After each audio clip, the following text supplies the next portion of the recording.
Today we have somebody I would call a change maker, and he is all set out to disrupt the rural finance in India. Wherever I am today is primarily reflection of my personal ambition, Absolutely. my education, Yeah.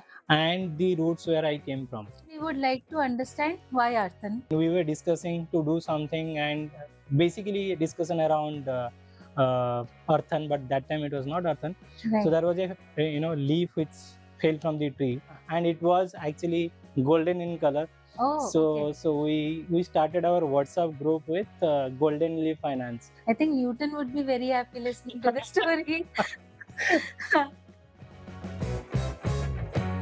Good morning, everybody. Welcome to the new episode of Beyond Real Boundaries. I am your host, Supriti. Today we have somebody I would call a change maker, and he is all set out to disrupt the rural finance in India. Please welcome Mr. Pravash Dash. Hello. Hi. Hi. Thank you. Thank you for having me here. I am Pravash and I run Arthan Finance. So Arthan Finance is primarily an NBFC which set out to change the MSME lending landscape in India.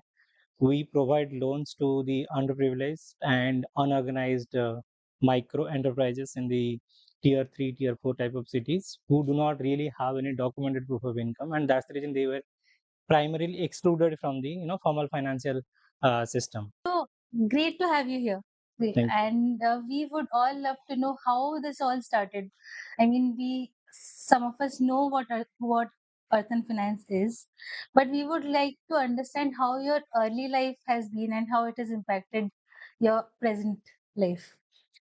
You see, I come from a modest family in Orissa, and a typical rural Odia family where my parents are hardworking and all, and they taught me the perseverance and hardworking, as well as focused a lot on the education. So Right. education was everything for us because we didn't have anything to latch out apart from education. So I studied in the village itself and did my graduation from OUT and agriculture. So when I was doing my graduation in agriculture, I came into larger exposures where I met a lot of people, came to know their aspirations and all. Until such time, what was happening with me was a flow like that. Right. So after getting to know many people, their aspirations, lot of exposures, so I have decided to not just go back to the village and do similar type of stuff what people are doing, but to create something bigger and better. I didn't Right. know that time what is bigger, but yeah, so thought of doing something good and big in life. And then I joined XIMB, which helped me to culminate all these thought process into a proper setup and on my skills. So there I got to have a lot of exposure in the field what I'm currently working. Whether it is I did my post graduation in rural management, which helped me to understand the rural economy, how finances are helping these rural people and all. Plus backbone of that particular segment is the small businesses. It was a quite a good journey for me. So you started from OUAT, and how did you think of going to XIMB? Like, what aspirations landed you at XIMB?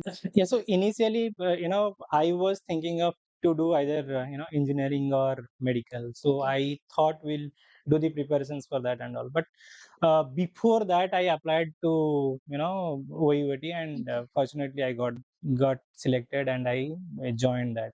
Yeah.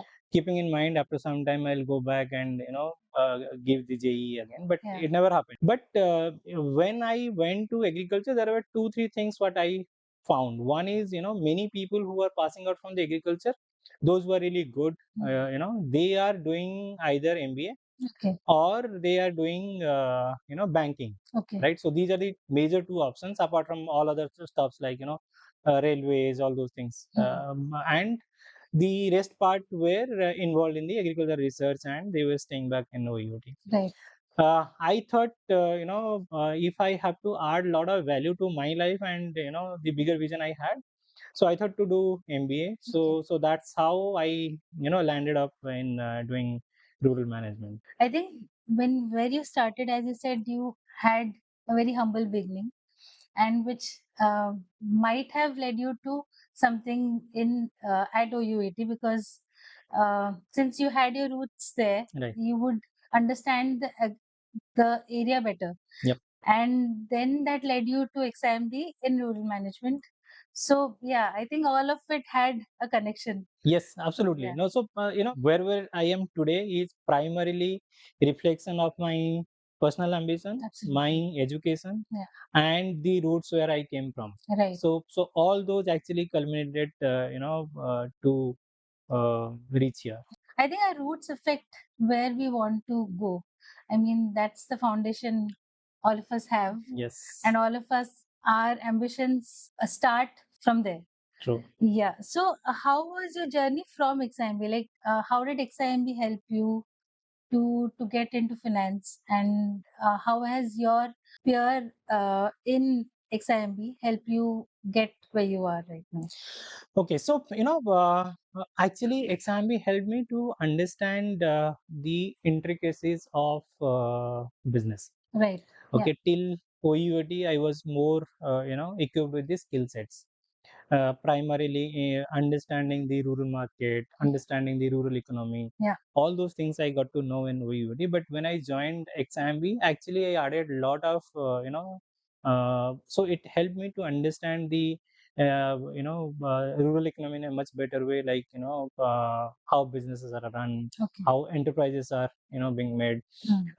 Also it gave me exposure towards microfinance, the finance industry as such. Okay. Basically, beyond XIMB, I thought it gave me all the skill set which I am currently utilizing to set up Arthan Finance here. Okay. Okay. So, did you have any instances, or did you have any mentors during your studies who helped you dream this? To be honest, every whether it is school, college, or during my MBAs, I came across many people who believed in my dream. Yeah. I mean, starting from my parents and also my teachers. Yeah. So always they helped me to and whatever I did, I got a lot of freedom of doing those. Okay. So from the from my family front, I always got those encouragements. Whatever you want to do, you do it. Yeah. So there was no such restrictions for me. Mm. When I came to school, I had good teachers who were taking. I mean, basically, I became pet of all my teachers. Yeah. I was doing really relatively good in studies. Mm. So that helped me, Yeah. to be in their good books, and everybody encouraged me, throughout, Okay. whether it is school, college, or even in XIMB. So the professors, they always helped me to pursue my dream. So after XIMB, how was life? I was thinking to do something of my own. I Yeah. mean, it actually started during XIMB, but I was not sure what to do. Yeah. And then I joined, corporate. I started with United Phosphorus from campus, and then I went to Axis Bank, where I started my banking career. Okay. So Axis Bank was the first bank where I also got similar type of assignment. So I was supposed to help the bank to set up their agri and SME vertical in eastern part of the country. Okay. And that time, most of the private sector banks were setting up those verticals. So I was fortunate to join Axis Bank Right. and build that particular team, particular business verticals for them. So Okay. that is there I got a lot of exposures, on how to create those products, how to build a team, Yeah. all those things. So those are the first hand experience I got. Mm. I also had good mentors there who actually helped me to, they gave me a free hand in terms of what I'm doing, how I'm doing, and all. Right. So that helped me to build the entire book for the bank. Okay. Okay. So this brings us to the next segment of the podcast, where we want to understand how your professional career has been. As you mentioned, you started with Axis Bank, and as you had mentioned earlier, that you had 7 years of banking stint before you started Arthan Finance. So we would love to understand your 17 years of career. Yeah, so when I joined Axis Bank, I got a lot of exposure on the rural or retail banking side of the business. So helping the bottom of the pyramids to get loans. So the exposure towards the agricultural finance, the and so that helped me to build the retail finance portfolio. Okay. While I gained those retail banking experience, I joined IFMR, uh, which was started by Dr. Nachikit Moore and a few others. So I was one of the founding members. I mean, that's a very unique model. So I Okay. was, interested joining a startup, and that was a startup. So I was very keen joining that because it was a very innovative model that time. So they were offering microfinance loans, and it was a branch-led microfinance business. So if you look at typically, the bank has branches, and microfinance were agent-based business type that time. So for the first time, they were setting the branches, and as I said, I was one of the core member who started that particular business there. So and I was also managing the product. So I was head of the product, also managing multiple products under my kitty. So that gave me exposure towards the micro enterprise finance and microfinance, Okay. where I saw how these people who are in the rural or semi-urban areas are primarily excluded from the formal finance industries, Right. and they are not getting any loans. So that gave me a lot of exposure there. Okay. When I joined RBL Bank, that helped me to skill myself in scale up. So I gained a lot of knowledge in Axis Bank through retail banking, microfinance and micro enterprise finance through IFMR. And when I joined RBL Bank, it gave me to learn and scale the business. So Okay. so I started microfinance there. I started micro enterprise finance there, and took it to scale. Okay.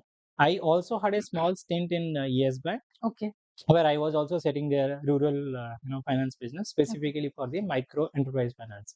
So this segment, it was a very small stint, and then we started Arthan Finance. So I mean, it was a natural progression in terms of the experience I got, Right.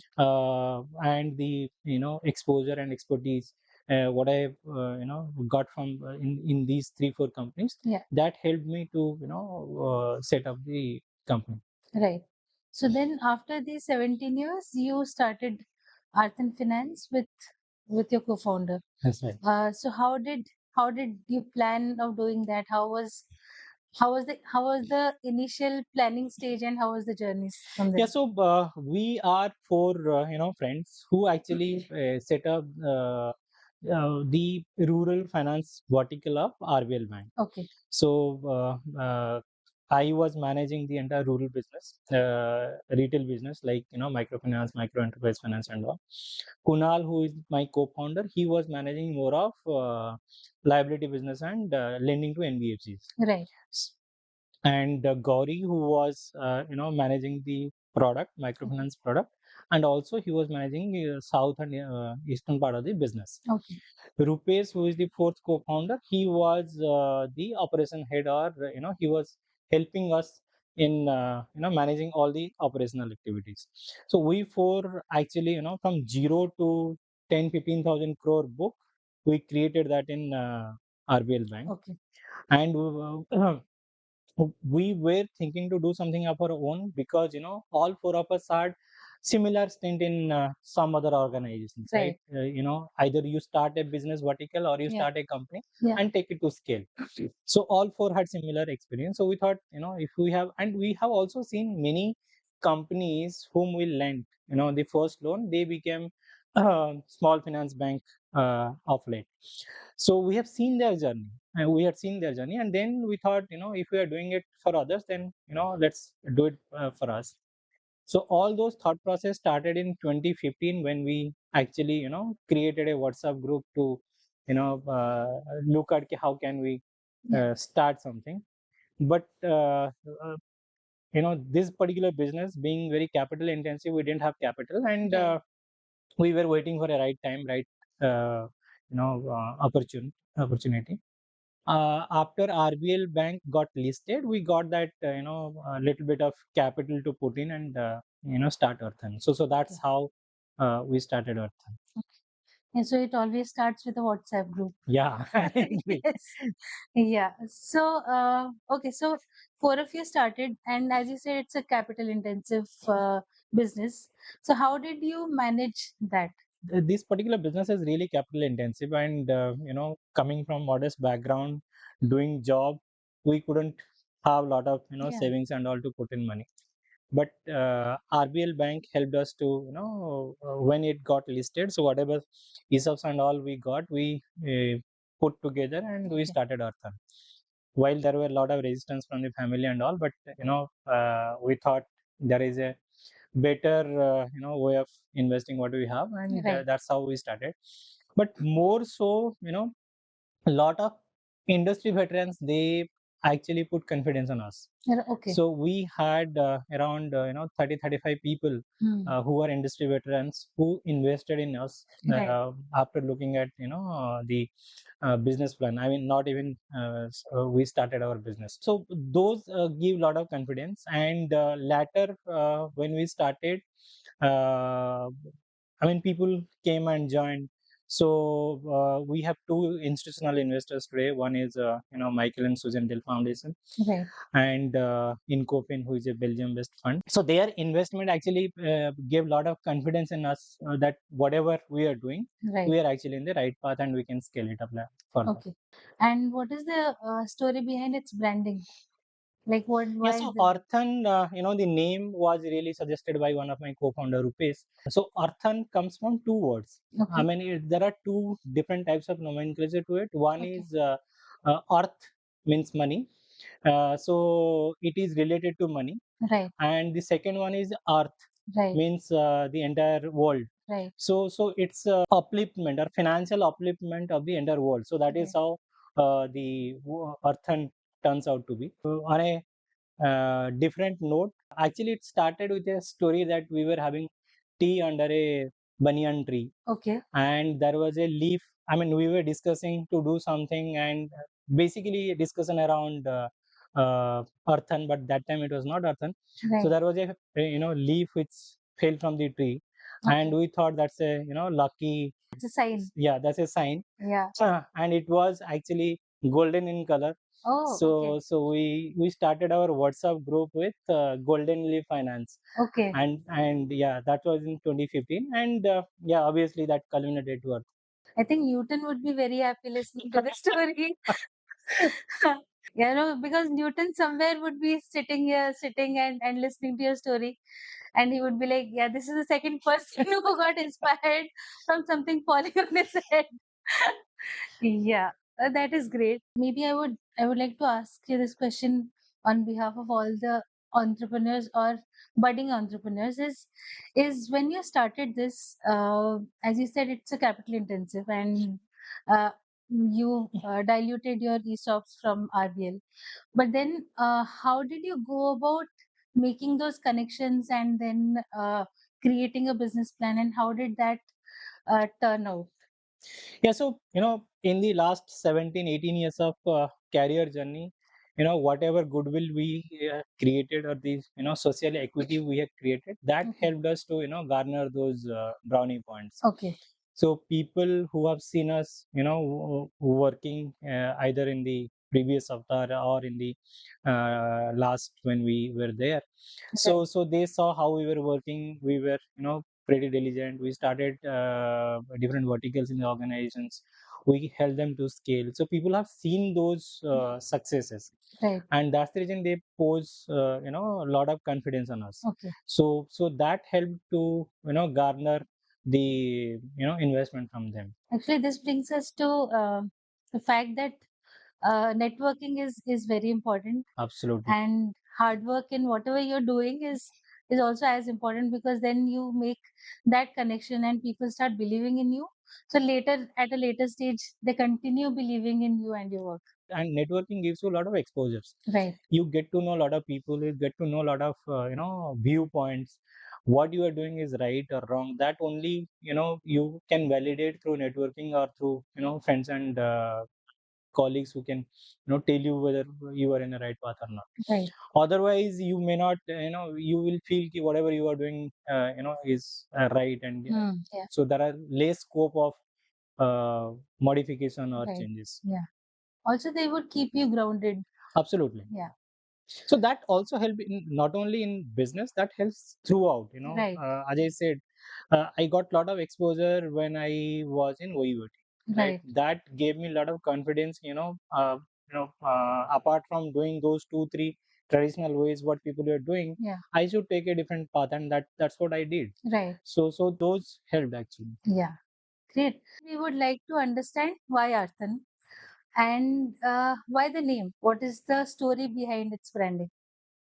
Yeah. So my rural upbringing instilled me the desire to do something for the underserved societies and all, Right. and or the bottom of the pyramid. But more so, when I looked at the kirana stores in my village or nearby areas, or the small traders, they never grew in their life.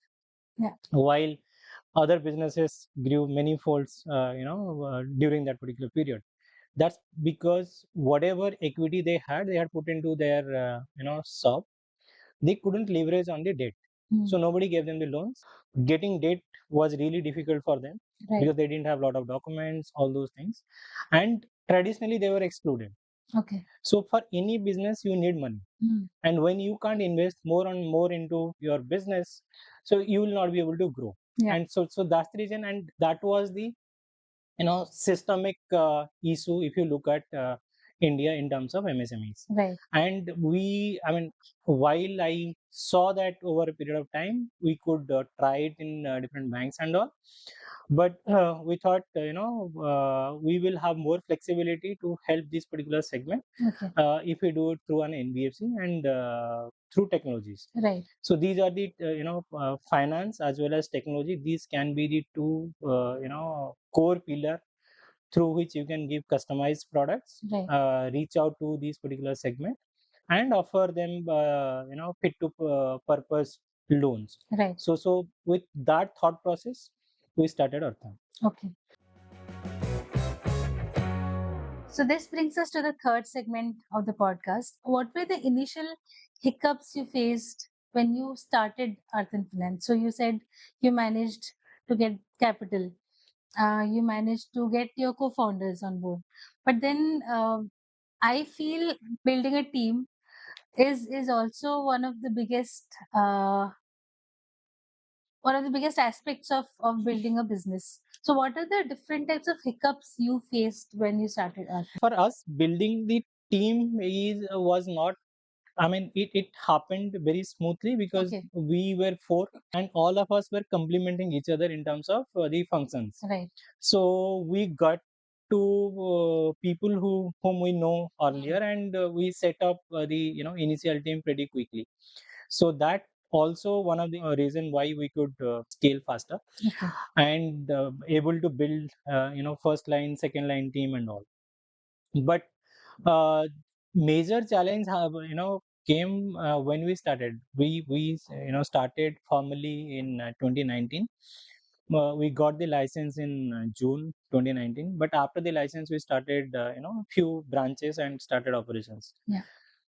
We started with 5 branches, in fact 4 branches. Okay. And in the month of January we wanted to double up our team because we wanted to end the financial year with a good portfolio and all. Right. We did that from 35 to around 70 75. We increased our team members. Okay. But unfortunately the COVID hit in March, and everything got stopped. So while and we were a small organizations, had very limited capital. Yeah. We didn't have a large portfolio. We had only 99 customers by then. But we were had around 80 people who were drawing salaries, right? And every day was a nightmare. You have to find sources of funds where to fund them. But fortunately we did not ask anybody to quit. Okay. While you would have seen, major companies, they They ask had to people lay to off. leave and Yeah. all. They consolidated their branches and all. But Yeah. we thought we will not ask anybody to leave because we were just started, Hmm. and creating a goodwill in the localities is really important. Yeah.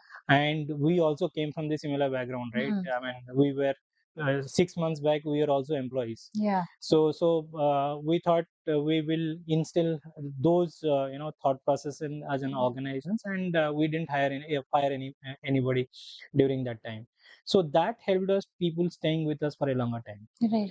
And how And did you manage the 80 employees? Because, as you said, you had just started.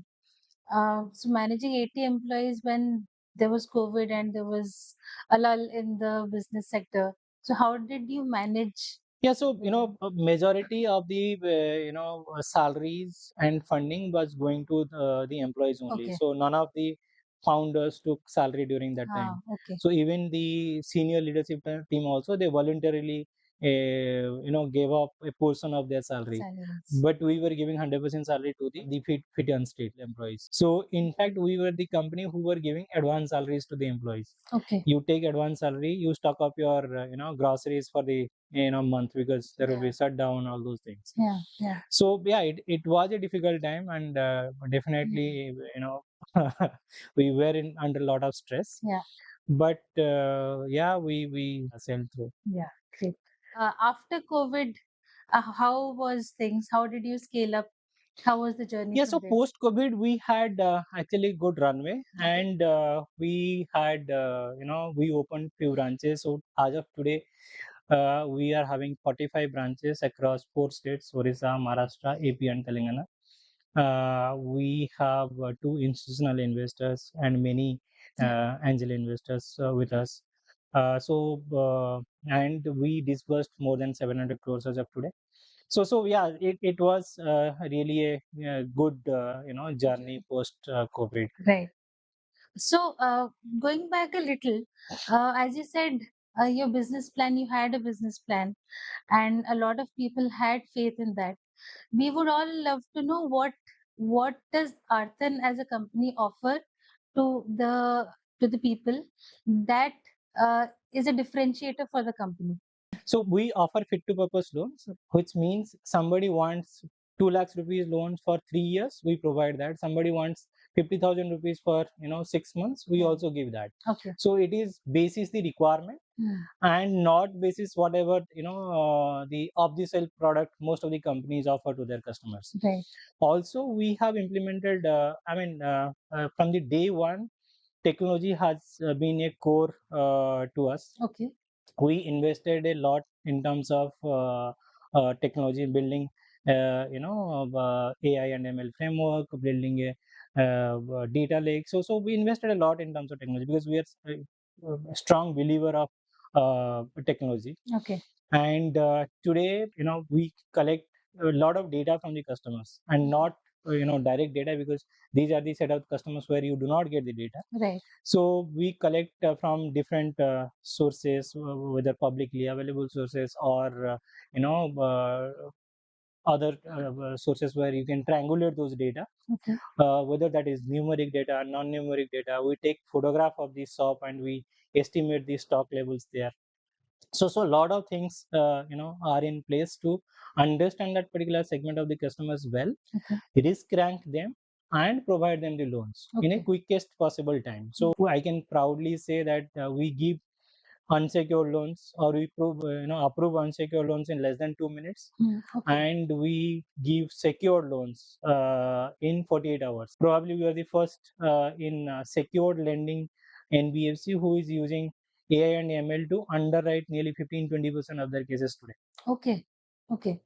So, as I said, did you have somebody in house to help you with the technology, or because again, having such high-end technology is always aspirational for budding entrepreneurs. So, Right. how did you manage to do that in house?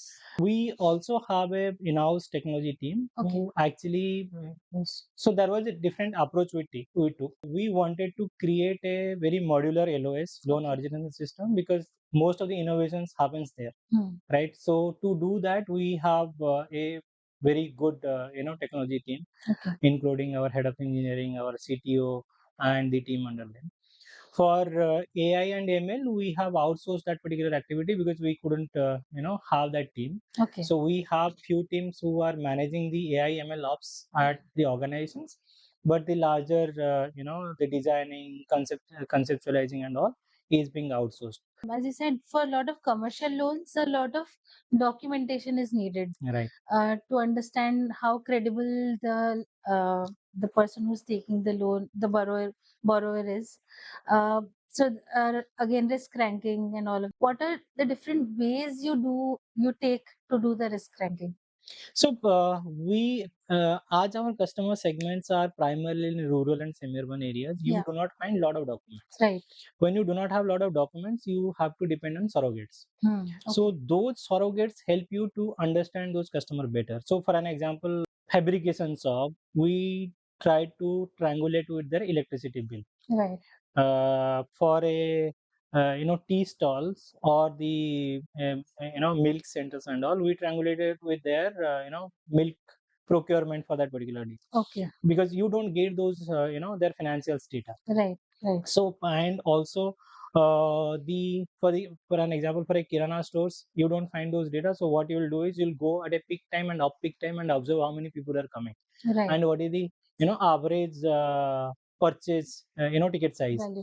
So basis those, you create their cash flow and offer them the loan. So for all these, we have created a very scientifically designed questionnaire. Okay. Where you can ask similar questions in a many different ways so that the customer cannot fake you. And those are being triangulated by the system. And we have also created a institutional intelligence inside Arthan. So through the experience, to the people whom we onboarded, right, for every segments we have created an institutional intelligence. Okay. Whether it is a dynamic margin basis the type of shop it is, the location it is being present and all. Okay. So or the different segments. So all those go into the data model and my cash flow analysis to risk rank them and provide them the appropriate loans.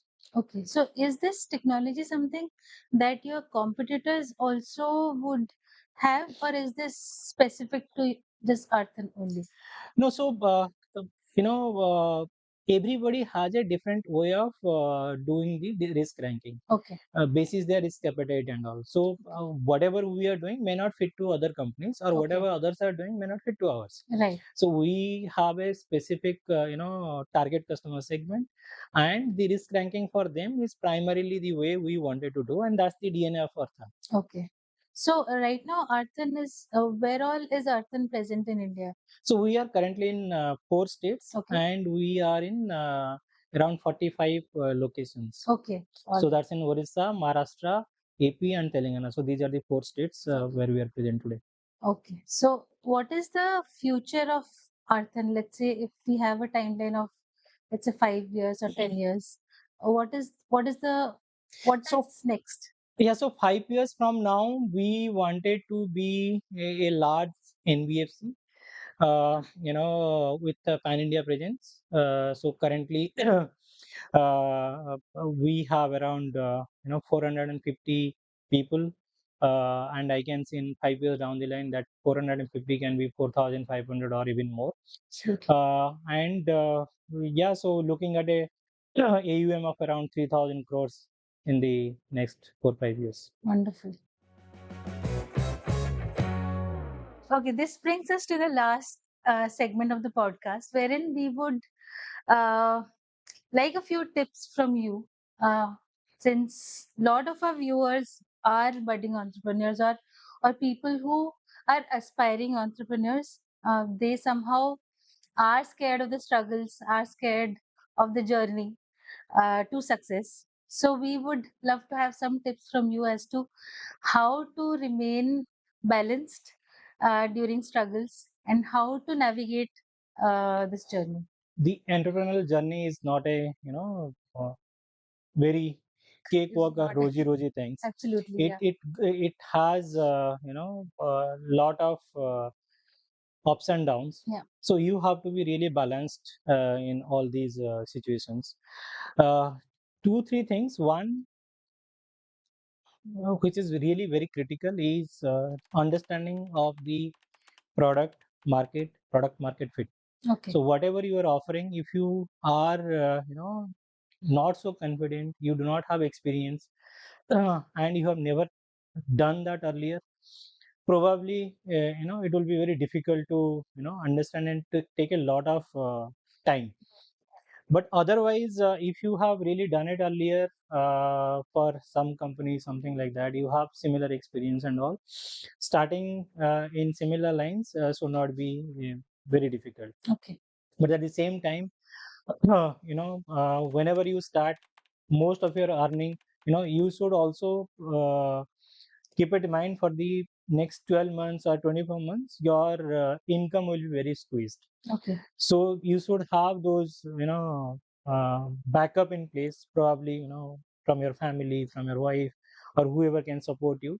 You should have those in place. Yeah. Third thing is, if you really believe on your concept, you may get a lot of backlash, lot of people commenting on this. But if you really believe on it, probably you will sell through. So there will be difficult times during the initial stage. You have to stand strong, Yeah. and things I mean, you have to sail through, and I'm sure things will fall in place. Yeah. Yeah. Also talking about the mindsets, so and a support system. I'm pretty sure you would have had a great support system because of something that you started, and of course it took you some time to get to where you are. So we would love to understand how your support system has been, and yeah. Yeah, so I really had a good support system. So my wife had supported me a lot in terms of they believed what I'm doing is doing for good. And while I was my income has I mean, for the first Yeah. few years, I mean, till COVID and all, I was not earning much, right? So I was entirely dependent on her salary. So Absolutely. Yeah. so that type of support, both financially and also mentally, I got a lot of support from her, and that's the reason I could able to focus more on this entrepreneurial journey. Okay. And how what would you say about work life balance in for a for an entrepreneur? Is it how, like, if we have to prepare, how do we prepare? Like, should we start with that thing in mind? We have to keep a work life balance, or is it like for the first few years you have to focus on work? And So how was it for you? yeah, so it's not like work life balance. If you're not really not enjoying working for your company, probably you should not start it. Yeah. Yeah. So for an entrepreneur, there is nothing called work life balance. I mean, this is your work only, and this is your life only. Yeah. So then only you can able to succeed. So Absolutely. whenever you want time, you can squeeze it for your Mm. personal life. And otherwise it's a 24 and 7. Should you should be thinking about it, because Yeah. even if you are on holiday, not working on Sunday, something would be going on your head, and you will be Yeah. working on it. It's not like only on the laptop or doing that, Yeah. but Yeah. otherwise also you will, I mean, it is constantly Mm. hitting your brain all the Yeah. time. Yeah. As you said, there are certain things that an entrepreneur in general should take care of before starting their own uh, startups. So how is it specific to fintech companies? If you are starting a fintech, probably you have to be more careful, or you should give more focus on the regulatory changes. Okay. So RBI keeps changing the rules or Regulations. regulations in favor of the customers and all. So what type of technologies you are using which can bridge those gaps? How can you change that frequent, Mm. or how can you make those products available to the customers within quickest possible time and all? Right. So those are something which you have to keep in mind while taking care of the other parts of your business. So more in terms of customer convenience, more in terms of being very transparent with the customers, sending all those documents to them on a real time basis and all, putting all the checks and balances in place, mostly in regulatory compliance side, governance side, credit risk side. So if you're able to balance this, probably your success rate will be much higher. Right. Yeah, I agree with the as RBI keeps changing the regulations. Yes, and customer experience or the customer service. I hugely believe that I think the next step banking sector should innovate in is customer service. Yes. Yeah. So I mean, the way I look at it is, loans are commodities, right? Right. So what a loan components are, you have a loan amount Yeah. which will bear some rate of interest and will be repaid over a period of time, right? Right. So these are typical loans and it's a commodity. So whether you go to an NBFC or a bank or any other companies, you will find that. Right. How will you make your product more palatable or preferred over others, is how can you make it available, Right. how seamlessly you can offer to the customers, Yeah. how is your customer experience journey is. So that is Exactly. what is going to differentiate between you and the your competitors. Right. Yeah. Okay. Last but not the least, we would love to understand or hear from you a quote that resonates most with you. Yeah, so I like a quote from Mahatma Gandhi ji. So he said, the best way to find yourself is to lose yourself serving others, Okay. right? So I get lot of pride and pleasure serving this particular community Yeah. who are not financially included, Okay. and helping them in terms of their growth, Yeah. and also on a large scale helping the country to reach to that 5 trillion economy. So Yeah. yeah, so that gives a lot of pride and I can resonate this quote with. Wonderful. With that uh, in mind, we have come to the end of the podcast. Thank you so much for your time. We learned a lot, and we learned a lot about financing. We learned a lot about the mindsets. We learned a lot about support systems. Yeah, and we learned a lot about you. Thank you so much for this. We wish you all the best. Thank you so much for having me here. It was a reflective conversations and Yeah. I thoroughly enjoyed. Thank Thank you you so so much. much.